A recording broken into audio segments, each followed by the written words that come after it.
Hey everyone, it's Walker and Nick at Full Spectrum Laser, and welcome to Laser Talk. It's Laser Talk, that's right, you remember the name of the show, good job. We do 3 shows now, so. 3 shows, actually 4 total shows a week. 4 total. Well, welcome back again, it's Wednesday, it's 4 o'clock, you know what time it is. Time to talk lasers here on Laser Talk. Excuse a little bit of the reverb you heard in the background. We just had a little bit of sound coming out of a laptop. They didn't even hear it. They're not even listening. Probably didn't even notice it. I mean, really, we only got 3 viewers right now, so no. Who noticed? 3 people. All right, not a big deal. Okay, so today we're talking very specific. We're dropping a lot of knowledge today. We have a lot of good information to talk about engravings. Just all engravings. All engravings. We're talking about how you can engrave everything, every type of material, every type of engraving. We get tons of questions about how do I do the best photo engravings? How do I do the best engravings on glass, on slate, on acrylic, on everything? So guess what? We're talking about it all today. We're hitting every topic, everything. So you got questions about engravings, start asking them now, throw them in the comments, and we will make it happen. Tuning in already is John Denzel and Dennis Salander.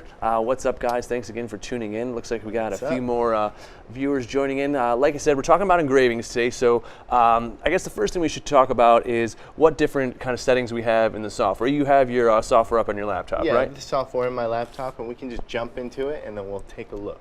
Okay, so in your Retina 3 software, now on Retina Engrave 3D or RIII, a lot of these same principles are true, and you'll notice a lot of the same settings. So even though the software looks a little different, many of these things will apply even to older machines. So as we're looking at this, what Walker's going to show you first is on this halftone dither.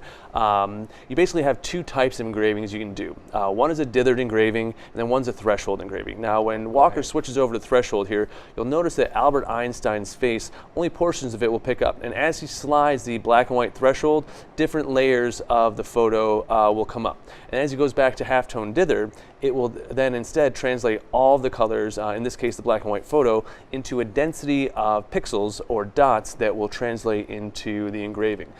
So those 2, we'll start with halftone dither.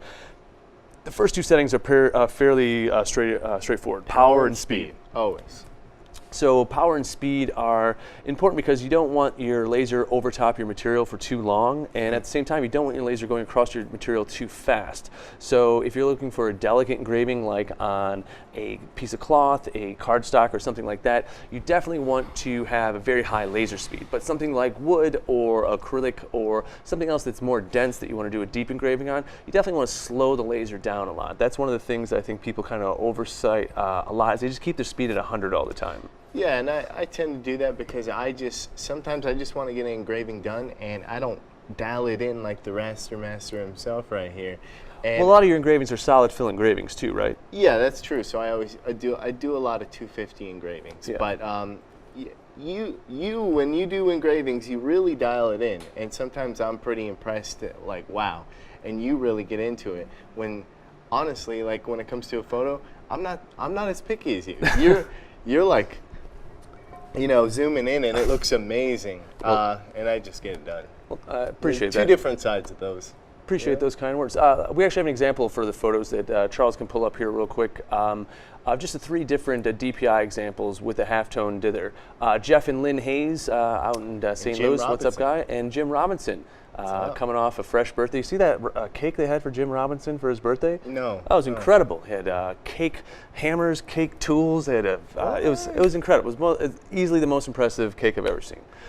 So down here below, as you can see, is the different kind of what we have as far as DPI settings. Charles, could you pull up just the photo engraving overlay?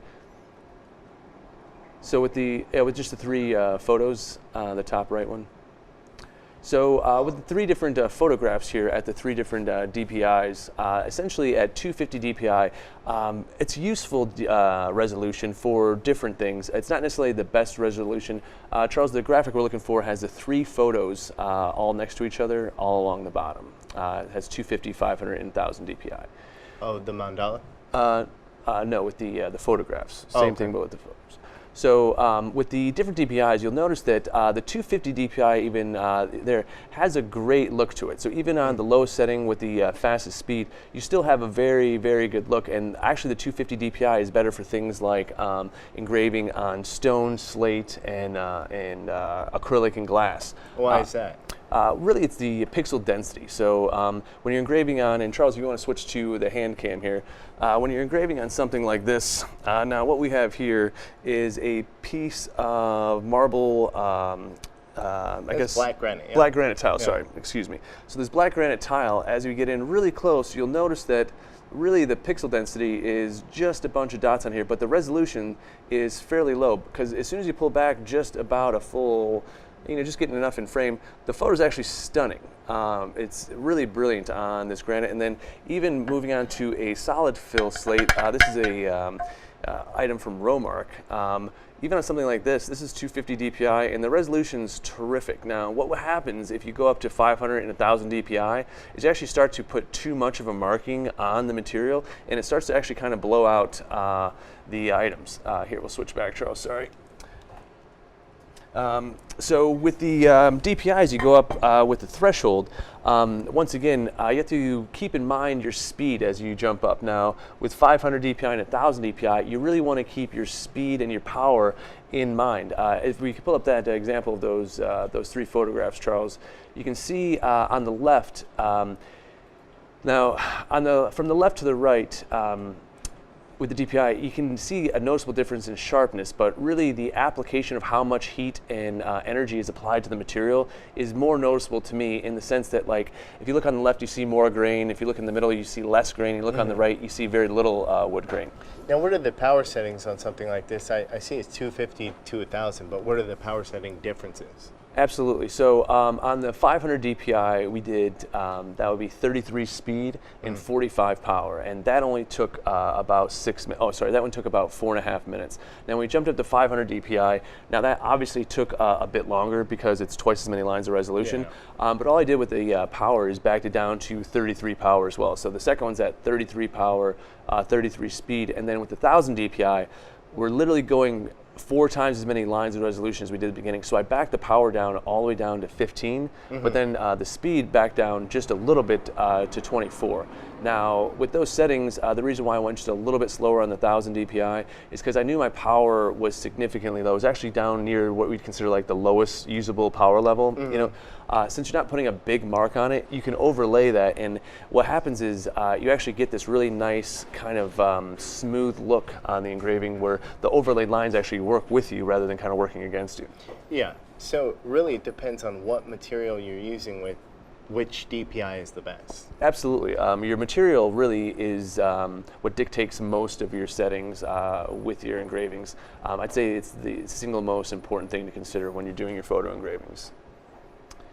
So if you want to jump back to the software real quick, Charles, we'll look over at the threshold and look at just a little bit of what's different with the threshold engraving.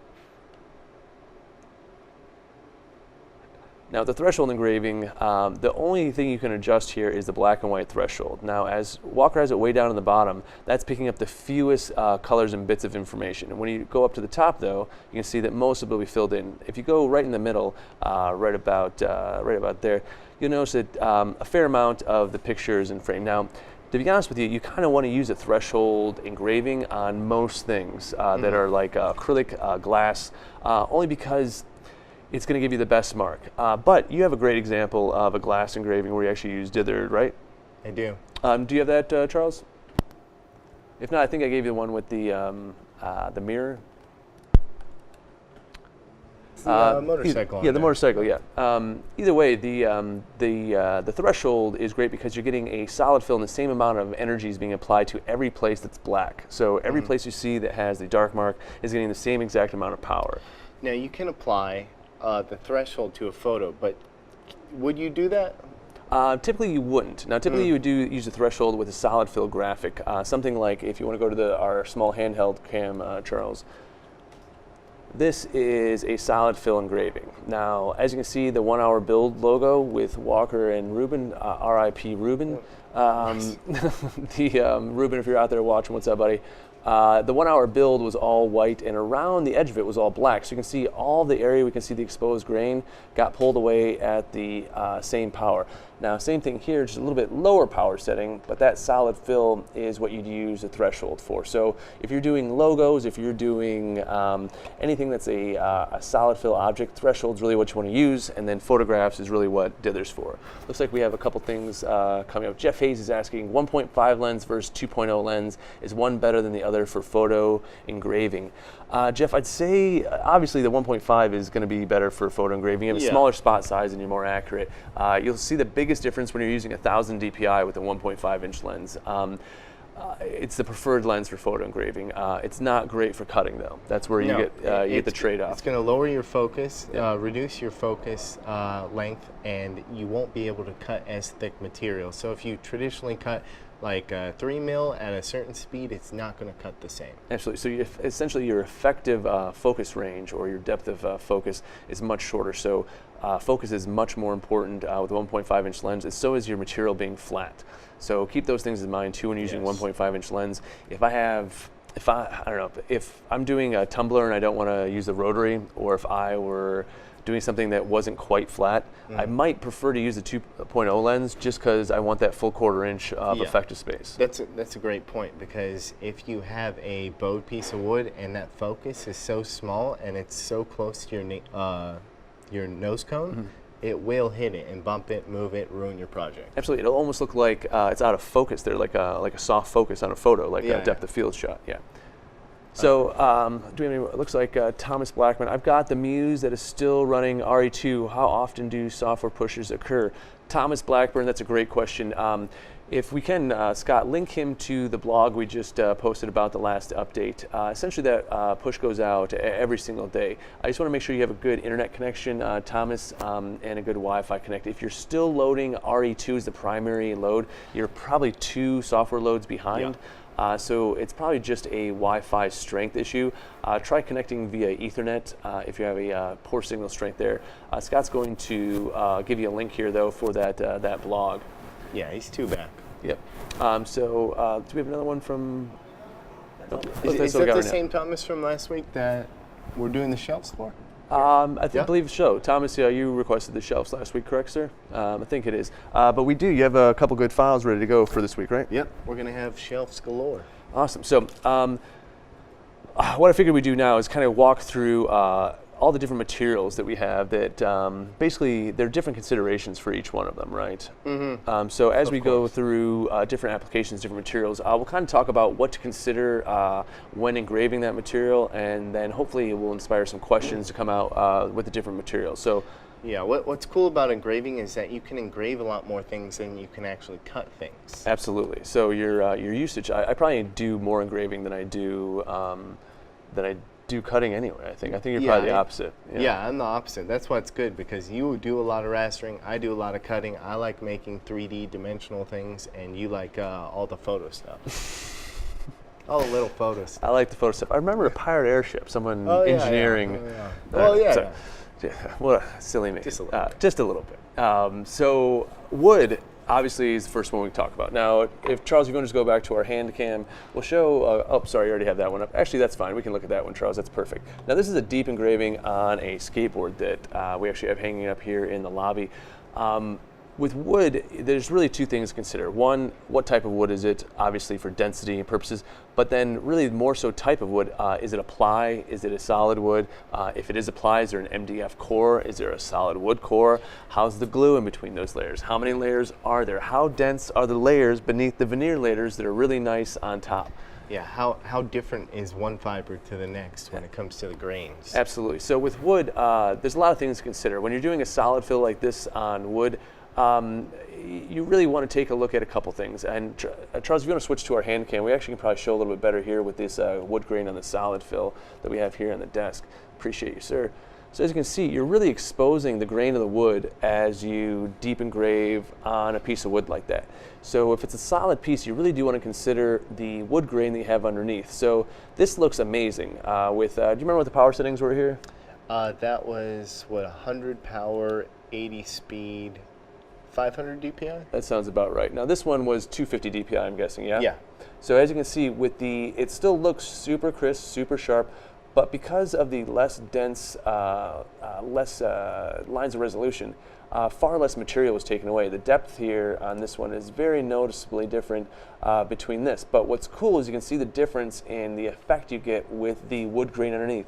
I love this look. I don't know about you, Walker, but I think that's a really cool look. Exposes the natural look of it. Eclectic, kind of rustic look. Absolutely, and as you can see on this one, if you want to have just a little bit less, you can. And so with DPI on a solid fill, it really does affect what the material looks like behind what you're engraving past or what you're engraving out. So if you're doing something like this, now we've done on this RIII logo here, this is actually a dithered engraving. And if you can see there, if it's getting a good focus, there's actually different densities of engraving there on the different sections of material. So it's lighter around here, right? It gets darker around this edge, darker. So the R section of it is a dark blue, the E is like a light gray, and then the 3, I believe, is a black, so that one's got a solid fill.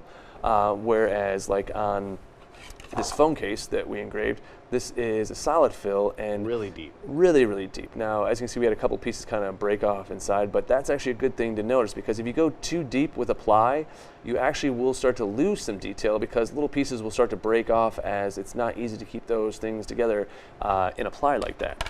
But then if you find the layer of the ply where you can engrave down to, where you just engrave past the veneer layer like this, you'll actually get a really clean, beautiful look like this. So dialing in the depth that you're engraving on a solid fill, on wood especially, is very, very important to get a consistent, really good look all the way across the board there.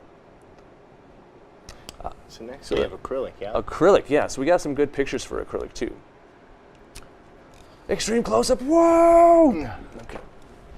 That almost got me. Almost got you. So here's a zoomed-in view of a door hanging sign. Now this is on some Romark Color Hues acrylic, which again, FSL customers get 10% off if you want to check out that link.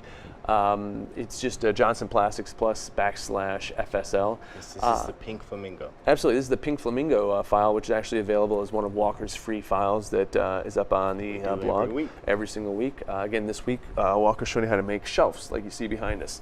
But on this acrylic, there's really a couple things to consider here. One, density for resolution, you can probably stay in the 250 range, right?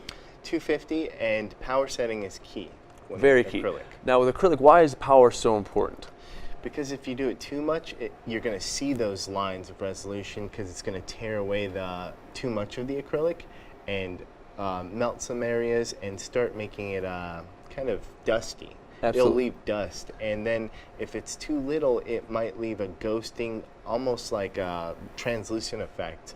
So it really depends on what you're doing. Of course, always application based, but if you want a clean look, it's just very minimally marking that with a whitish layer. Absolutely. Now, a little trick of the trade when marking acrylic, especially clear acrylic. Charles, do you have the vertical of the Semper Fidelis Marine Corps one you can throw up real quick? It's the one up here on the shelf. It was in that folder I sent over. It was right by this one.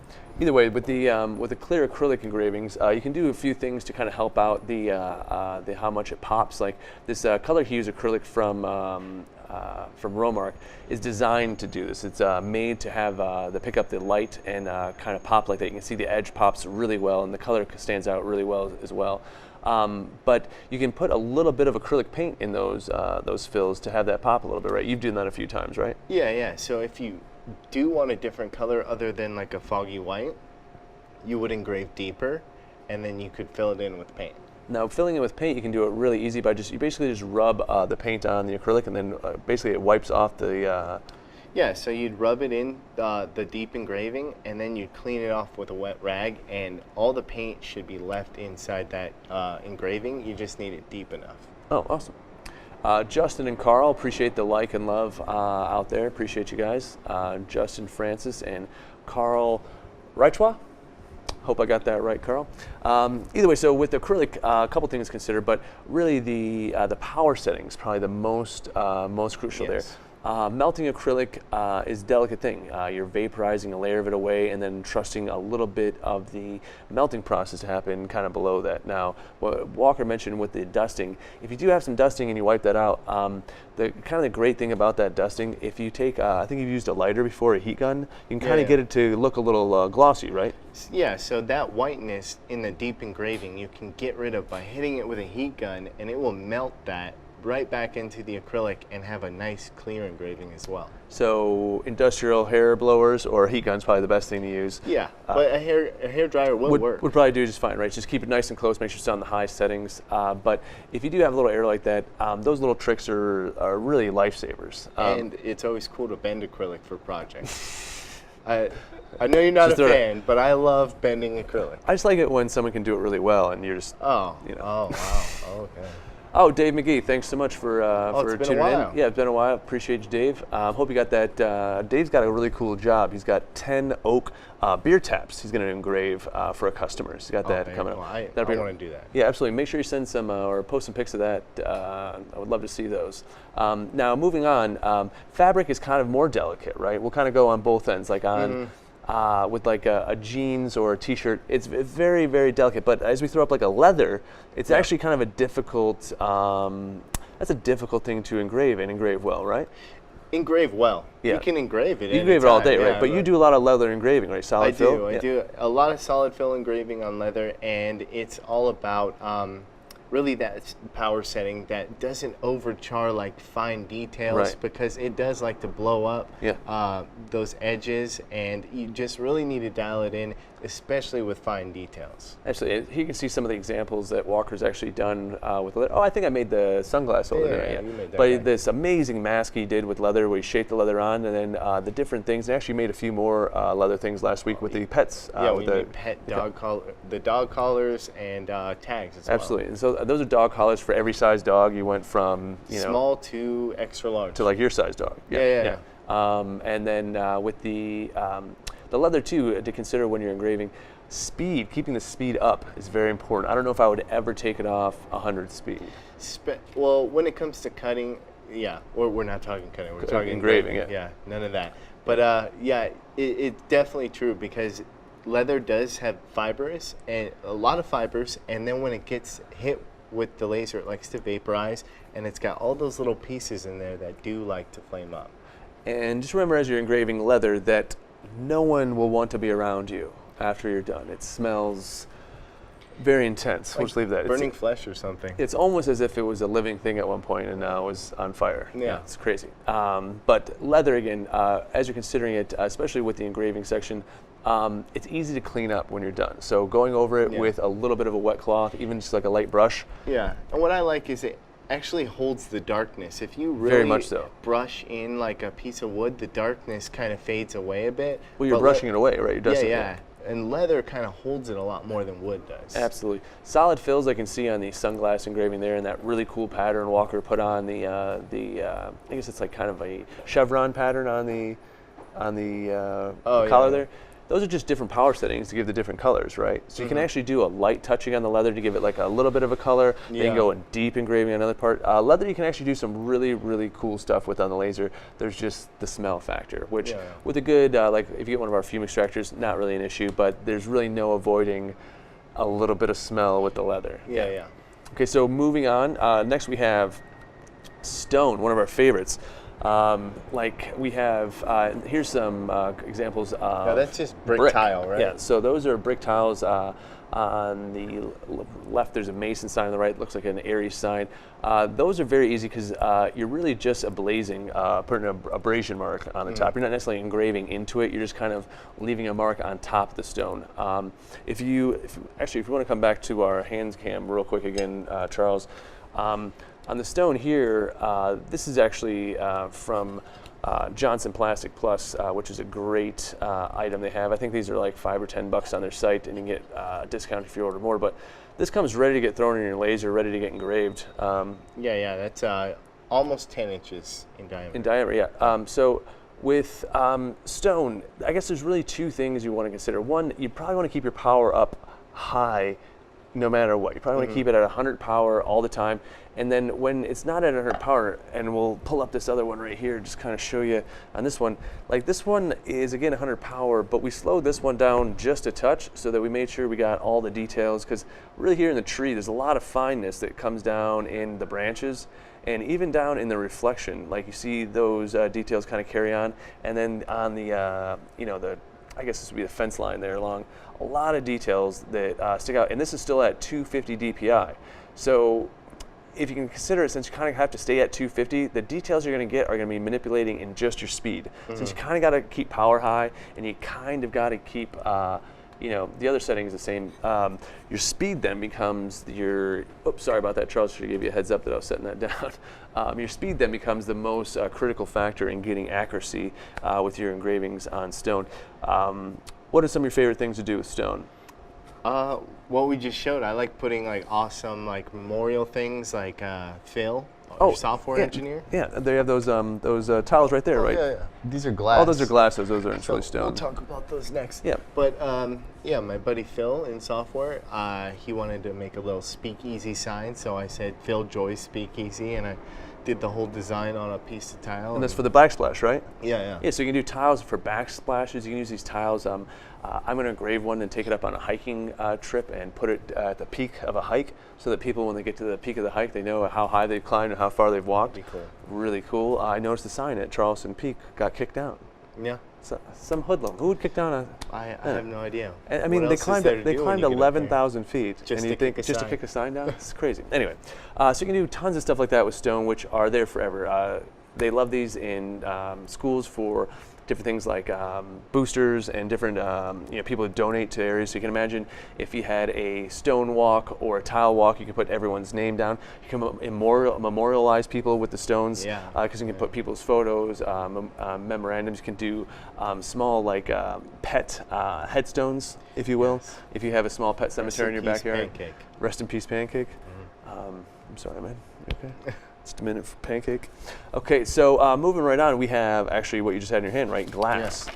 Now, glass is really interesting because, and this is actually a piece of glass tile right here. I'll bring it on. We got the little one right here. We got this guy now. So this glass tile is really cool because these are just backsplash tiles you can get at Home Depot. Looks like I got caught there. Sorry about that, guys, with the quick zoom in. But this is just a pair of eyes we did on it. And then this is actually a really cool example here, which shows the inverse, how doing it on glass, you can kind of get a different look by doing the inverted look. I love this like comic book girl. Absolutely. Those comic kind of looks turn out great because they're based on the same type of design factor that a laser is done with, in that dot density does color. Here, we'll switch back, Charles. That's the communication we need for easy transition. Sorry about that, Charles. We'll keep working on that. You got it. Getting there. Okay. So with the glass, what do you think? Two things maybe consider are like, what are things that people have used to like get a little bit better quality from their glass? So you can put paper towels on there that are damp. Now, why do people do that? So the heat transfer is a little bit better, because the worst thing about using glass is that it overheats and cracks, right? Cracks, because you're not actually engraving it. What you're doing is creating microfractures, and the more heat it gets, those microfractures tend to break and then chip off. And they can splinter, right, too? They can splinter, and you'll actually run your finger across it, and you'll feel them chipping and breaking off. Yeah. And that's a lot of times that can be due to just a power setting adjustment too. Yeah. So a lot of the times the paper you're putting on there is really kind of like a buffer for the heat transfer, so that more heat dissipates as the beam is hitting the material. Now, what's another trick people use with the glass to get a good look? Good look. They also use glass Ceremark. Absolutely. Which you can add that, and that you can do like a black or blue engraving on glass. Do they call it Ceremark when it's for the glass? Or do they have another special name for it? It is Ceremark. Can we get a fact check on that? Yeah, fact check. But it is Ceremark, and Ceremark's the brand there. They have a sub brand of what it is for glass? no, I just don't know. No, I think they took it. I think they just took it and ran with it. Okay. Because Thermark is another company, but they do mostly metals. Right. Yeah. It makes sense because like ceramics. Yeah. The same thing with ceramics, with markings. You can't really do an engraving on ceramic, but using the Ceremark, you can do really cool engravings like blue, black, brown. Yeah, and you can remove like some coatings and then reveal like that brick we did, but not the best results. So Ceremark is a good way to do so. So it Thermite looks. covers stainless steel, brass, aluminum, copper, nickel, and glass. So it looks like Surmark's all their applications. You know, do that. That's didn't know. I thought that would be a completely different. There is something there, because I know Thermark and Surmark, but maybe We'll get back there's to a you on this mix-up. one. Just I think it's just a little bit of clarity on brand names. I think. There's a handful of brands with the same names too, so Yeah. it can be confusing. The Surmark though we use the spray, we use the tape, we've used the paint on. The paint on, not a huge fan of the paint on, but it's good for real small parts. Absolutely. So if you're doing delicate stuff, it wouldn't. But anytime you're doing something big, it's a huge pain, Yeah, just a spray mess. it all day. Yeah, absolutely. So the last thing we wanted to talk about real quick is metal, which has kind of a different talk only because you're really not engraving metal, right? You're really just No. removing any sort of coating in the metal. You're removing coatings, and then again, as we were talking about, you could do the Thermark engraving or Surmark on top of it. But most of the time, a good output is just simply painted metals. Absolutely. So as you can see here, these are just coated tumblers. As you can see, the great state of Michigan represented there by the University of Michigan logo, and then the worst state in the union there on its left. Now, with these tumblers being engraved, you're just removing the paint, but if you're just removing the paint, what's something you want to consider? Like, what happens if some of the paint's not removed all the way? I would run the job again or post-process it with some sort of paint remover or solvent. Like or a Goo-Gone? Goo Gone works good, but like hard solvents, and most of the time these are heated up paints, so solvent's not going to ruin the actual paint on the outside. It will just ruin that destroyed paint from the laser itself. Absolutely. So, I prefer doing 500 DPI and anything coated, just because I know that the lines of resolution are absolutely overlapping a little bit. But if it's a thick coating or an uneven coating or something, sometimes I'll bump up to 1,000 DPI just so that I know that I only have to do one pass and I'm going to get every bit of material off that metal. Because that's really all you're trying to do. You're trying to remove the material of the metal. But if you're using Surmark, a different process happens, right? You're actually putting a layer of oxidation on it? Yeah, and you want to get the power setting so it actually initiates that spray or whatever it may be and bond it to the metal. Now, if you use too much power on that, you can just destroy it all. Right, so it'll bond, but then you can actually remove it. Because Yeah. if you guys didn't know this, you can actually remove layers of rust using your laser, right? Yeah, it could clean something up very inefficiently. Yeah, literally the least inefficient way to do it. We wouldn't suggest this. We never list it as an application. Yeah. But if you had a rusted something flat and you want to throw it in your laser, Yeah, why not? take a look and see what happens. It's kind of neat what you can do. And to be honest with you, I always thought it'd be really neat to find, and you don't see these too often out here out in the West, but in the Midwest where I'm from, you find a lot of old rusted signs. So before they coated street signs, they would just rust out, and that's when they'd switch the street sign. So people, and my mom's one of these people, they collect them, the signs, when they take them down, they have them up in their garage. And I always thought, like, it might be neat to do a cool pattern over top a rusted out sign and kind of put like a layer of art on top of something that's like rusted out. That'd be kind of cool. Like something kind of neat. Always kind of interesting to look at applications like that when it comes to oxidation layers Rust on the is metal. cool. They have this spray that you can turn rust, and it changes the oxidization. That's hard to say for me. And it turns it black and actually makes it solid, and it's not rust anymore. Oh, wow. I forget the chemical process, but it's crazy. It's really cool. The oxidation process that's initiated by the laser with Surmark is actually on a level of how cool is this science-wise. It's a 10. It's really neat, the process that happens. Maybe we'll go into more detail on that on another video. Yeah, that's a whole video right there. Looks like we have a quick question coming from behind the scenes. Walker, what's the strangest material you ever engraved? Ooh, that is great. Strange materials, engraving. I've engraved some silicones and some rubbers that were really kind of weird. We also had some... What about the burrito, tamale? Oh, yeah, the tamale. We've done tamales, we've done burritos, tortillas. Oh, and I mean, Rob Riggle was using our laser to engrave people's faces at Holiday Inn Express, right? That was a thing for a minute. What? Remember those commercials? No. Yeah, there's the commercial with the pancake with the engraved face on it. Yeah, that's right, yeah. That was a... I did help the guy with the pancakes. That was kind of weird. Food is weird. We did cookies. Yeah, did cookies with the... But it kind of leaves a charred, undeniably Anything charred... with sugar, don't eat. Well, I wouldn't say don't eat, but just be aware that burnt sugar from the laser Okay, It's gonna not taste that like you butter sugar. don't eat it, you Yeah. just won't want to ever eat it again. I don't know if that's quite fair, but it does leave a unique taste to the burntness of the sugar on top.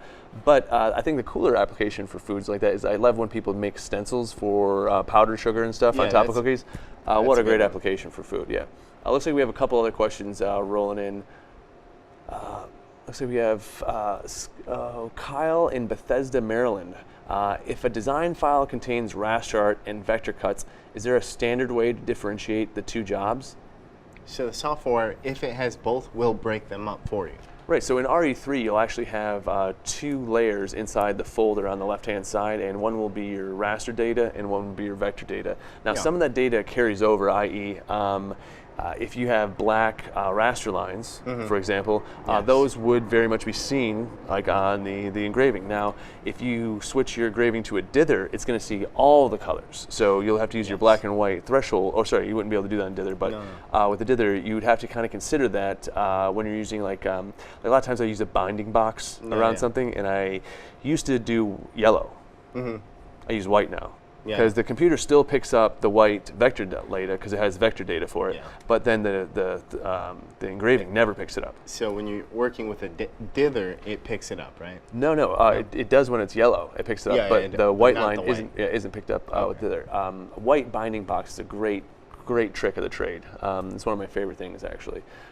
Using a binding box is great too when you're doing engravings because you can give yourself like a little like 1/4-inch buffer around like the photo. So like if you're engraving this, you could put a photo like a circle around the ape's face. Let's say like you had this photo in Illustrator, you drew a circle around it, let's say a white vector circle around it that was about 10 inches wide, and then as you ran the perimeter, you kind of made sure that and what you could even do is you could run that circle vector line With the lid open, right? exactly as a test to kind of see where it is. And really that's one of the methods I use, especially with engraving things like this. I'll just throw a vector circle around it just so I can kind of see where it's going to be and then place it better. Soon we'll have center out engraving in RE3, which instead of having to do that, you can just find the center of your circle object, place the laser there, and then once you hit play, it'll start up in the corner and just engrave as it normally does, which I think will be such a time saver when that Definitely feature's for like done. bottoms of bowls and stuff like Bottoms that. of bowls. Even, I mean, if you think about it with a tumbler, that's really useful because you just find the spot that's in the center of the area you're using. Oh, yeah. Looks like we have another question coming in. Monique in Laguna Beach, California. What does no contact cutting mean? So this is something we brag about a little bit with laser, right? Yeah, laser doesn't make contact with the material. It's, there's nothing physically touching it except for the laser passing through the material. Right, so like a CNC, the bit touches the wood. Yeah, the bit touches the wood. You have to clamp down and hold all your material so it doesn't move it while it's actually doing the cutting. Even a plotter like the Cricut, that kind of does the same thing, but the blade touches the paper instead, right? Yeah, like your traditional vinyl cutters and stuff like that. They always have to hold the material down and then cut it as it moves. And so with no contact, it's really great. So with cloth, cardstock, and other things, there's no physical contact with the material, which really is what enables you to do such delicate and intricate things with materials. Otherwise, you'd have to use X-Acto knives and other such things. Which, wow, could you imagine?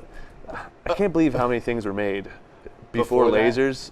Well, yeah, even worse, jigsaws where they had scroll Drill saws where they through, drill a run hole, through. run it through, take that little hole, pull it out. Yeah, no fun. Lasers have made things a lot easier. Hope that answered the question there in Laguna Beach. Sarah up in Seattle. Sarah, if you ever want to stop in the Soto Makerspace just outside the Glowforge headquarters right across from Starbucks, they've got a Pro 48 and a Muse in there if you ever want to check it out. It looks like she's asking though, can Muse run jobs without an internet connection? Absolutely. It's one of the best things about the Muse. We didn't think makers that were making out in their garage and down in their basement and up in their attic spaces would want to have to worry about the internet. That's the last thing we thought they were going to have to worry about. Just direct connect is awesome. Absolutely. So your software lives right on your machine. There's no need to connect to the internet to, like for example, one of our competitors is a cloud-based software where you never really connect to your machine. You connect to the server, out in the cloud, and then the cloud touches your machine, and there's no real connection between you and your machine. Yeah. that makes me feel nervous. I It don't takes want, a little longer too. Yeah. and two, I don't want to have to wait on the connection. I don't have to worry about if their servers are up or down or fast or moving or whatever. And I don't want to wait on an upload to the internet and then a download from the internet to my machine. I just want to send it from my computer to the machine.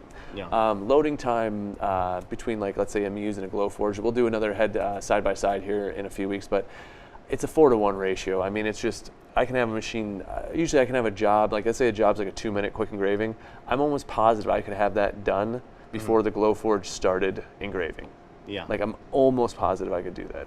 Like, and then still their engraving would take 5 or 10 minutes. So if your time's not worth anything. Yeah, so if time is no consideration of you, buy a Glowforge for sure. It's a great decision. That is a great pitch right there. I'm still anxious to see. I haven't been able to find a real good review. Well, I haven't been able to find a good review, but a good review of their air exhaust system. Their, I think it's about this big, and it's supposedly, you know, you can cleans cut everything? Yeah, you can just clean everything. Cut leather in the living room, make purses, and pops out. It's like, just check out one of their videos if you're confused at all. Franz in Douglasville, Georgia asks, where can I buy design files for my laser cutter? Buy design files? Yeah, we got tons of free ones. Who buys design files? Yeah, we got tons of free stuff. But if you're looking for design files to buy, No, but seriously, there's lots of places to buy files. Absolutely. CNC King is the one that still works with laser cutters. Absolutely. And then actually Etsy, there's a lot of designers on there that sell the licensed designs and all that. So And then if you look on Facebook, there's probably a dozen Facebook groups that all just either share, buy, sell different. or if you've ever typed in anything laser, an ad will pop up saying you want to buy designs. I'm sure. Absolutely. The other thing, though, to consider with you know, free or not free files is that really you have the whole internet at your disposal, and you can just drag and drop any photo you find on the internet into RIII. Yeah. RIII will trace it for you. RIII will dither it for you. Like, you can design in RIII, so you don't need to download any other Inkscape, Illustrator, anything like that. Yeah. You can just have the software that comes with your laser and worry about nothing else. So It's pretty easy. super easy. We tried to make it as easy as possible. Looks like Danny Blacker has a quick question coming in. Does it matter which way you orient your rotary? The cable will only allow it to go one way, but the way to set it up would be easier the other way. Specifically setting it up the origin. Thanks, guys. So Danny, could you comment real quick? Are you using a Pro Series or a Hobby Series laser? And then we can And it depends on what rotary. Absolutely. So whether you're using Chuck or the friction rotary, and then what system you're using, just give us a comment down below and we'll answer that in just a second. Steve Craig's asking, where do you get decent 1/8" plywood for laser use? My favorite place is Joann's for 1/8. 1/8, especially if you're just running out of town, but if they were ordering or if they were online, if they didn't have a Joann's in town. Definitely Romark. Romark from Johnson Plastics Plus. Steve, if you check out, can you put that link down below, Scott, of his comment? It's basically Johnson Plastics Plus. If you go to johnsonplasticsplus.com/FSL, I believe.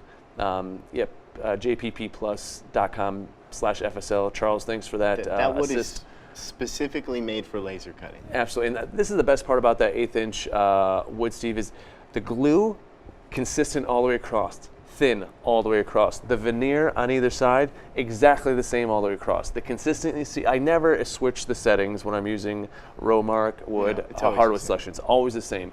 If I go to Joann's, who did they get it from this month? You know, like, you don't know. It's a little here or there. I definitely have a lot of, you know, there's a lot of, I don't want to say inconsistency because that sounds a little rude, but it's just, you never quite know what you're going to get. Yeah, they're I guess that's warped a definition. lot of the time. That's probably the biggest thing with the Joann's thing that irritates me is that, I mean, you pull it out of the rack and it's kind of warped, and by the time you get home, it's in the hot car. more. It's completely warped. And it doesn't seem like the best wood. Like, if you need 3 mil wood, okay. But Absolutely. it does seem to be low quality.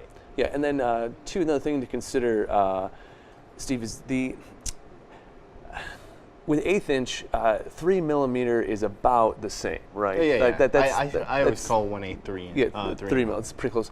If you're trying to make a bulk order, there's probably a wood supplier in your area that sells sheets of it, 4 foot by 8 foot. Nice stuff. Absolutely, and because they probably sell this stuff to cabinet shops and other things like that.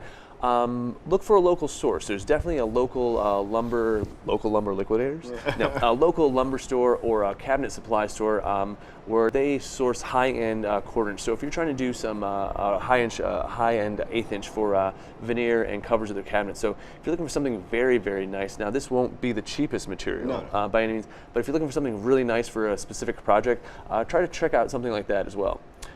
Scott just put down a link there for the stuff for you. Looks like Sean Walker is asking something. We got, how do you guys get the camera on the Muse aligned properly? Mine is very off.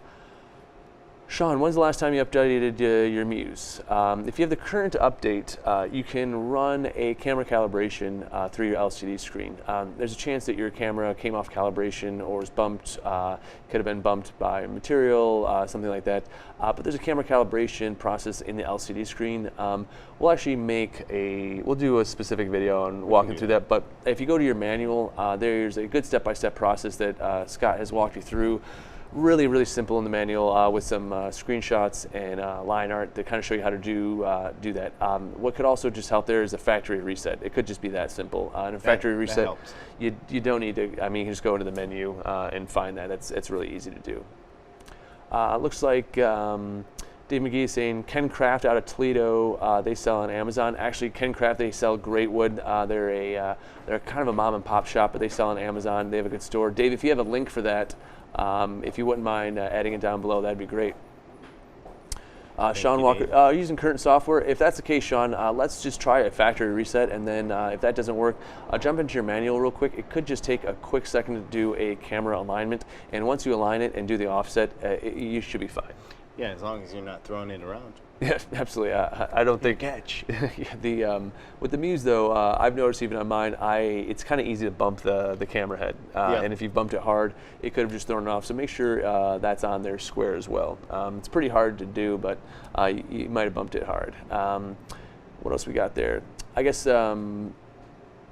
Danny is going to come back to us, but if you're talking about let's say Danny, you're talking about the friction rotary on the Muse, it's specifically set up to be ran that way, even though I can understand why you would think it would be easier, because as it goes to the top left, you would consider that being a more, I guess, ideal spot, being closer to the source. Yeah, but I guess. All the rotary attachments, except for the chuck rotary, you want your wire on the right side closest to where it does the connection. Absolutely. And then the actual chuck rotary is the opposite. Yep. And I find it easy. Just running your cups with the open side facing right, I believe. That's the best way, and all you'll do with your design is set it 90 degrees this way. Which you can do you actually can do that in RIII, RIII, or RIII. Yeah.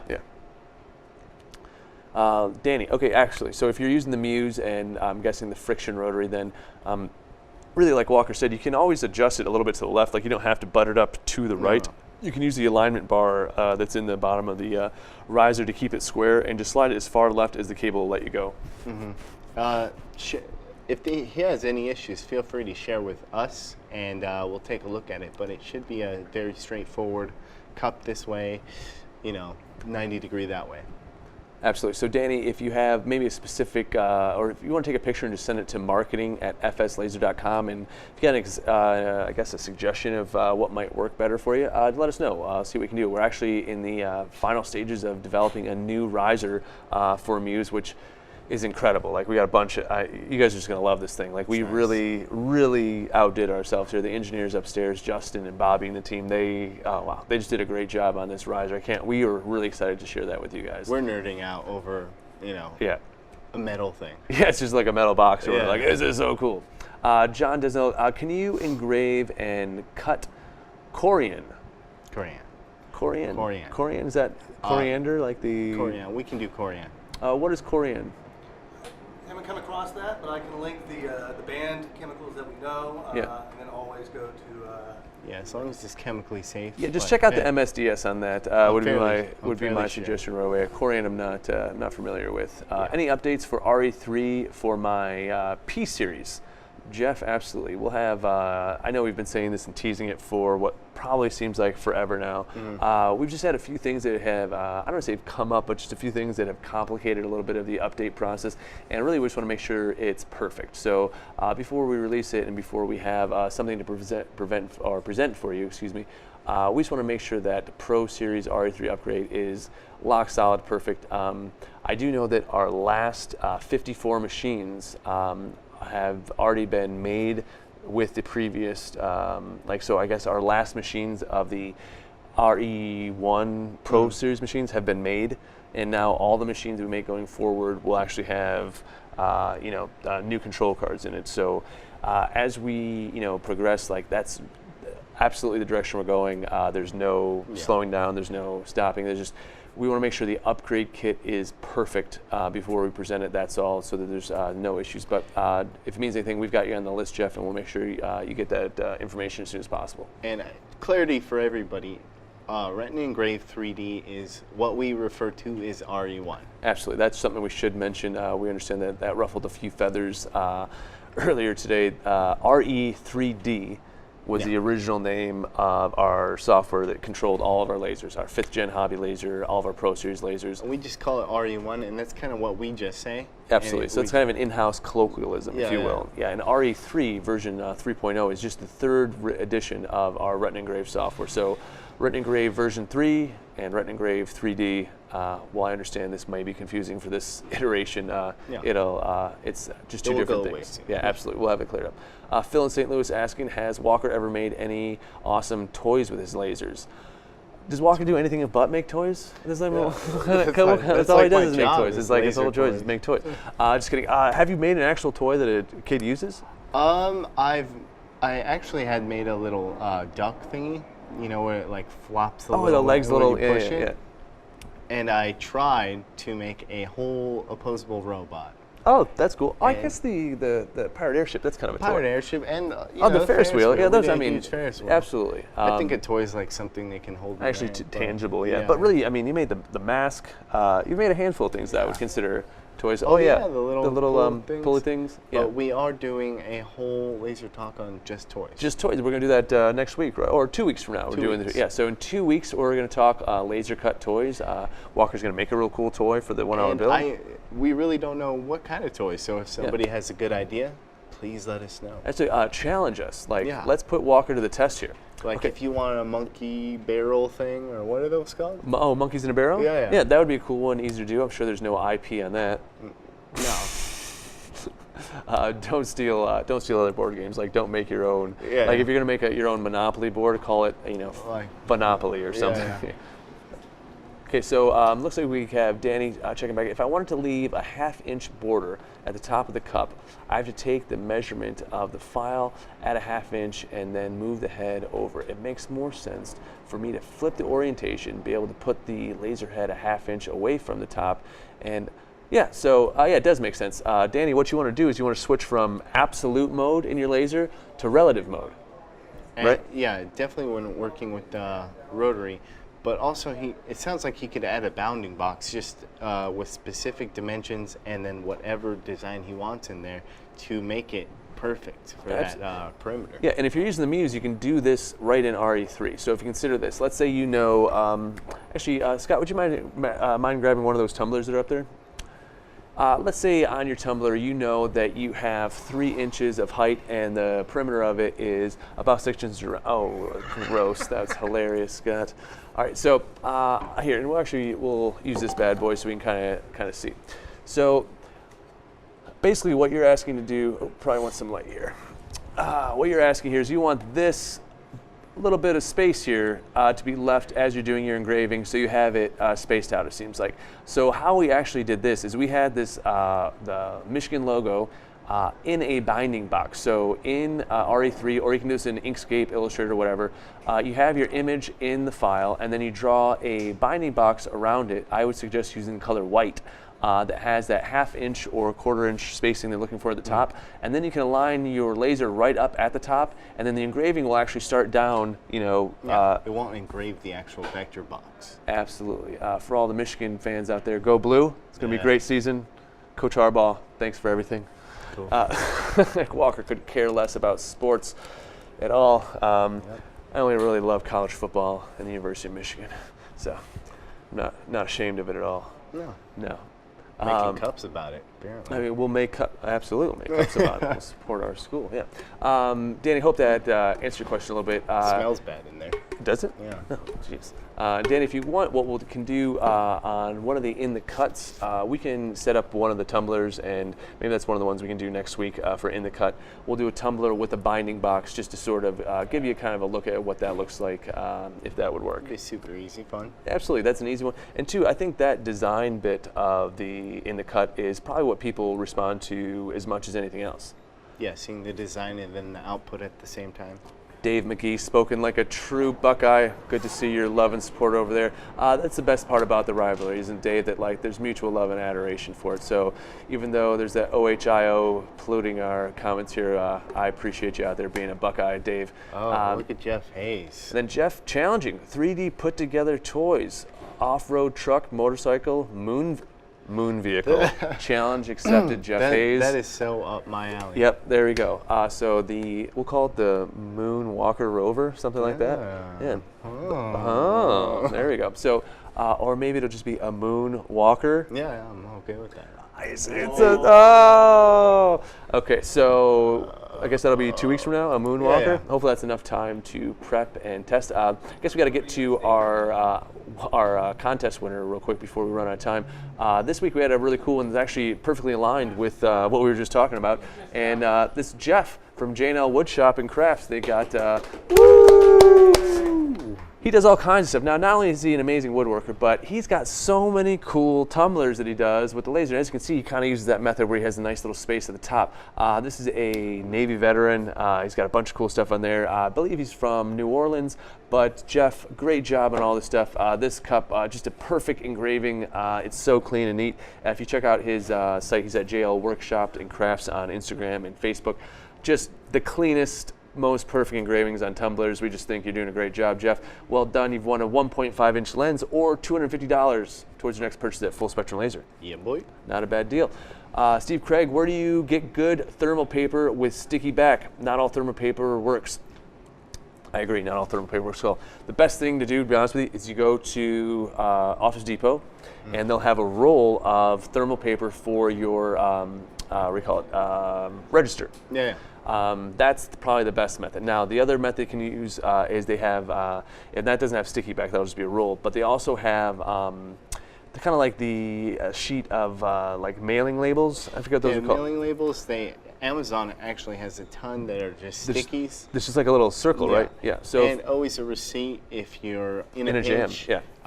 But that can be a little aggravating. Can be a little aggravating, but can I say I've only ever used a receipt. I don't like getting the sticky stuff off the lens.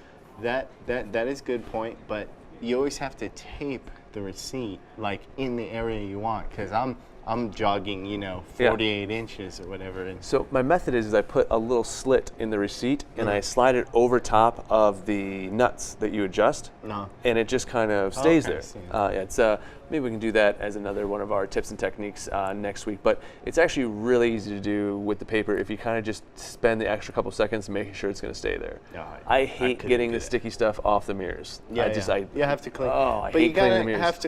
If you're going through alignment, might as well clean everything. You should clean it anyway, but there's a big difference between using a lens wipe and having it Goo Gone and a what do you call it? Like a ear Q-tip, things people stick in their ear. Looks like we had a couple. Lynn from St. Louis, Missouri. Hello, Jeff beat me.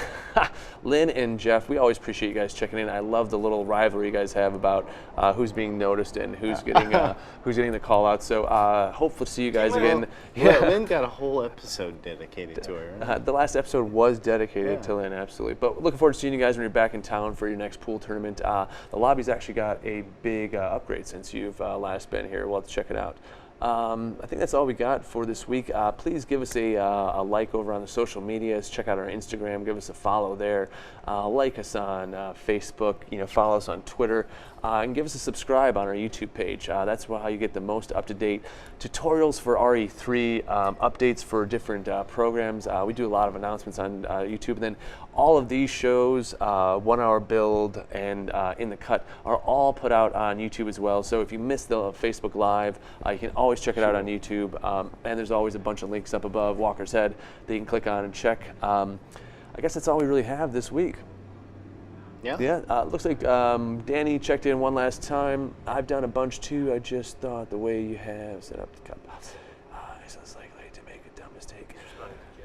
Yeah, Danny, I completely understand. That is, I see what you're saying, but if we, that would kind of be an addition that would be specific just for engraving tumblers, and it wouldn't really apply to others. But I will say the center out engraving, I think you'll really like, because then you can just find the center of your engraved area on your tumbler, and it'll actually go up and start. Yeah, as long as your design's centered smaller than. Absolutely. Yeah, so if you know that this height is, let's say this is a 4-inch height, and you measure 2 inches down for the center, it doesn't really matter where you are, left and right here.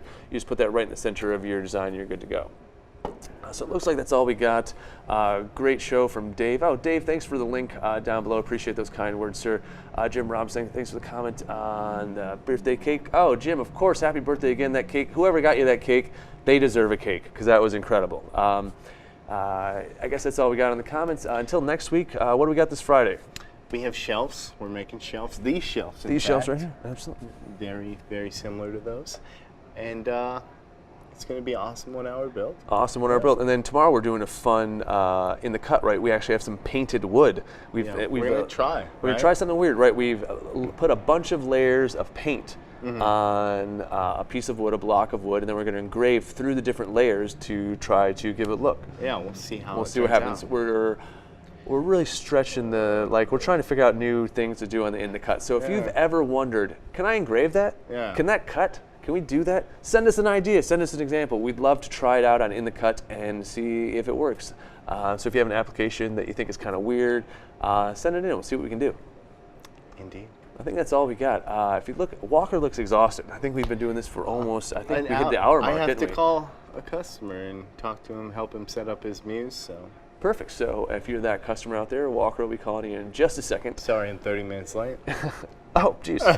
We'll talk to you in just a second. For Charles behind the computer, for Scott helping us out with all these stats, and Walker right here, this is Full Spectrum Laser Talk. Once again, we'll see you next week, 4 p.m. And, in the cut at 4 o'clock the next couple days, and 1 hour build on Friday. That's a long, awkward sign-off. Trying something new this week. Let's see if we can't just do something awkward and terrible and just. Oh, that's new? I'm hoping what Charles will do will just.